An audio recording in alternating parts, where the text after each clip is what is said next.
right, guys, what's going on? Welcome in. So another training camp practice officially wrapped up here for the Jets Tuesday, August 5th. Obviously, we have the first preseason game on Saturday against the Packers. That's going to be crazy. I think it's Jets at Packers, NFL Network, 8 o'clock. Man, I cannot wait. Cannot freaking wait. But of course, we have this week full of practices. And supposedly, right, according to reporters, the offense, really the passing attack struggled today.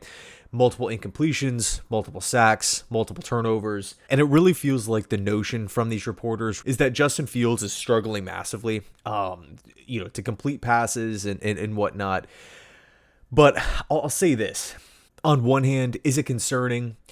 You never want to see your quarterback throwing picks and getting sacked and this and that in training camp, right? You just kind of, as a fan, especially a fan of the Jets, a team that for whatever reason just continues to struggle on the offensive side of the football year after year. It's just like, okay, you want to see the positive quarterback stats. I guarantee you, if we saw a Connor Hughes tweet, Justin Fields is going 14 of 18 today with a couple of touchdown passes with no picks, the mood would be a lot better. But because of these negative stats, purely just looking at numbers here, it just kind of puts a damper on it. And so as a Jet fan, you just want your quarterback to be performing better. You just want to see more successful numbers. But then on the other hand, I think there needs to be some context, right? It's August 5th. We were talking about this in the last video. The expectation for Justin Fields should not be the same as Patrick Mahomes, Josh Allen, all these different guys. If you want to talk about being put in a situation where there is a steep learning curve, where it's a brand new team with brand new teammates, a brand new coaching staff who's trying to learn and do it for the first time on the fly, as well as a new scheme. It's not like Justin Fields is running the Arthur Smith scheme from last year. It's not like Luke Getsy's the quarterback coach and there's some familiarity there. There's some, crossover. No, this is all brand new for Justin Fields. Outside of Josh Myers, Jeremy Ruckert, and Garrett Wilson, this whole thing is brand new. It's completely fresh here. So obviously there's going to be a learning curve. The Jets actually released a video kind of hyping up the defense, where Sauce Gardner made a play on the football, Michael Carter made a play on the football. And, you're looking at these plays, it's like the ball is exactly where it needs to be, but Sauce Gardner, the highest paid corner of football, is getting his hand in there for a pass deflection. Ball pops up and it lands in the hand of Brandon Stevens. What is that on paper? It's a pick. But if you, when you look at that's why I'm always talking about eye test, right? Like the eye test, it trumps stats. The eye test for me stands above all, right? And it's not to say that the other things aren't important, but I just, I like to see these guys actually play on the field. And then I'll have a more clear picture on what exactly is happening.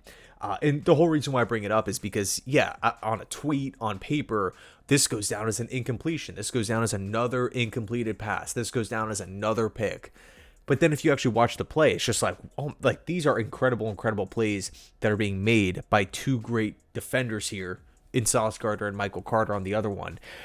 So we have that whole aspect of it. And then we actually heard Aaron Glenn afterwards in the press conference talk about the wide receiver position. And look, I don't want to, over dramatize it, make it a big deal. Oh my gosh, create drama out of nothing. But this is the second or third time where Glenn has talked about the wide receivers need to catch the football. Like, it takes two to tango. The other wide receivers have to do their part.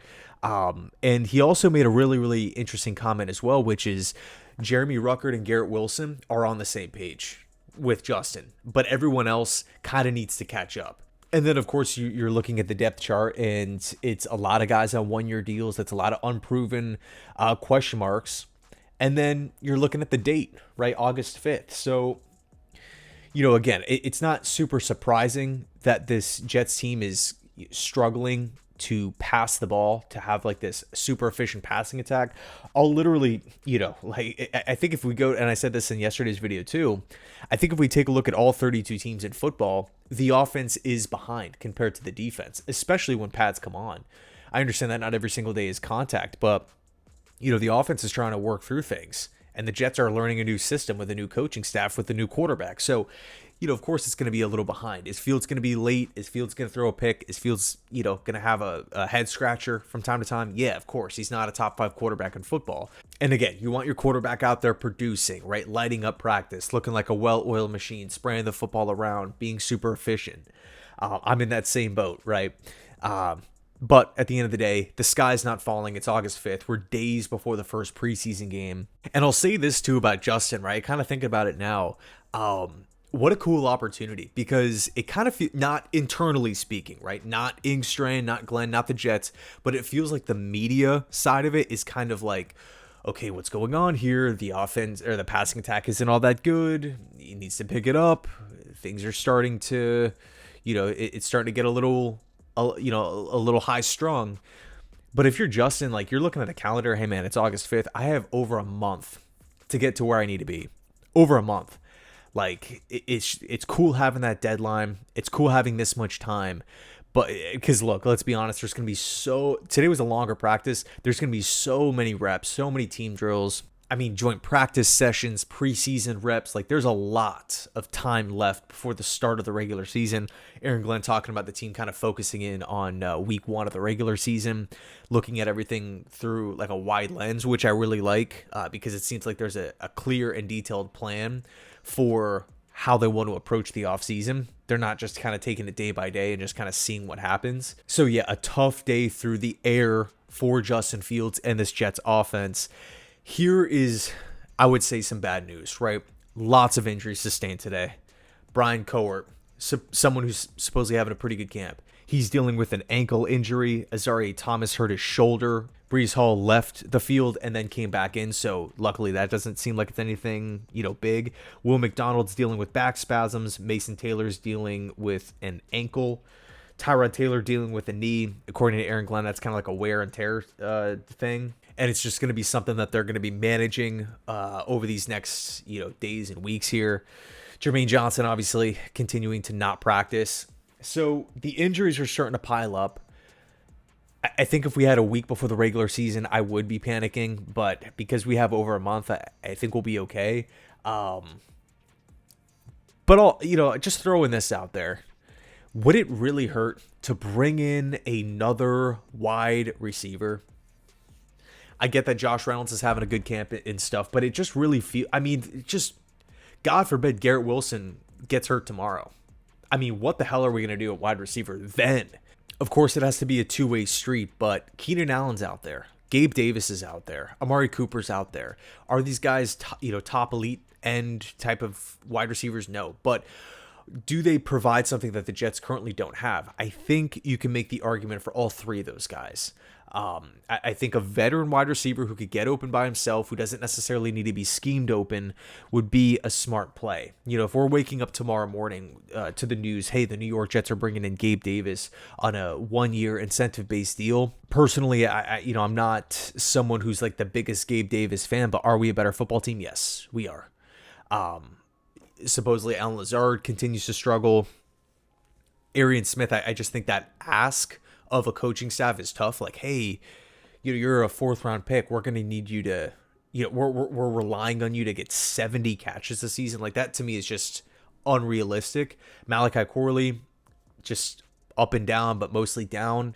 Josh Reynolds, Tyler Johnson, haven't really heard much. It does seem like him and Fields are starting to build somewhat of a connection, but, I think Amari Cooper would come in immediately and be wide receiver 2, no questions. And then, of course, we could take a look at potential trades. A lot of Jets fans have been talking about Terry McLaurin. Obviously, paying someone a big deal, like, you have to factor that in. Also, the compensation that you're going to have to give up. One guy who I feel like he just makes a lot of sense for this Jets team. I also think it's realistic. We talked about him, weeks ago when the news officially broke. Jawan Jennings. Jawan Jennings from the 49ers. Talk about someone who would come in immediately and be the go-to wide receiver 2 right off the bat. Someone who is, I would feel, be a pretty good counterpart to Garrett Wilson, given his size, given his skill set. Someone who's played as wide receiver 1 when Brandon Ayuk went down. Someone who's performed well in the slot. Someone who's performed well as the Z receiver as well. You don't really feel like he's going to come in and be like this diva mentality. I need the football. He's going to want a new deal, which I think is totally fair for what Jawan Jennings has done. He's in the prime of his career. He's coming off the best season of his career with also the most responsibilities on his plate. He also has experience working with Steve Wilkes. To me, Jawan Jennings just makes so much damn sense. You don't have to give up as much as you would for one of these bigger name wide receivers. Of course, there is a difference with the skill gap, but I mean, say you sign Jennings 14 mil a season. Yeah, it's a lot of money, but it's just kind of the going rate for wide receivers. 2-year deal, 3-year deal, probably a 3-year extension would push it over the finish line. 3 years, 42 mil. I mean, for context, Corey Davis signed 3 years, 45 years ago. So, I think it's just something to look into. Whether it's a veteran free agent, whether it's Juwan Jennings, whether the Jets want to go down the kind of home run swing route with Terry McLaurin, especially with Mason Taylor missing some reps here. Of course, you're hoping that Jeremy Ruckert or Stone Smart can maybe turn some heads until Mason's back. But, I really don't think it would hurt to get another pass catcher in the building. Again, I know we want to run the ball. I understand run-centric, run-first, run-heavy team, but I just feel like if we added one more guy, it would open up the passing game. It would kind of lessen the tunnel vision from defensive coordinators on trying to stop the run for the Jets and just solely keying in on Garrett. And then, God forbid, Garrett has an injury. So you're kind of just... You're covering all the bases. You're not really leaving a stone unturned. And I don't know, just my suggestion. I know a lot of Jets fans have been clamoring for another wide receiver as well. So I really don't think it could hurt. Look, if the Jets have $3 million in cap space and we had to cut someone else to make it happen, okay, fine. I understand it. But because we have so much...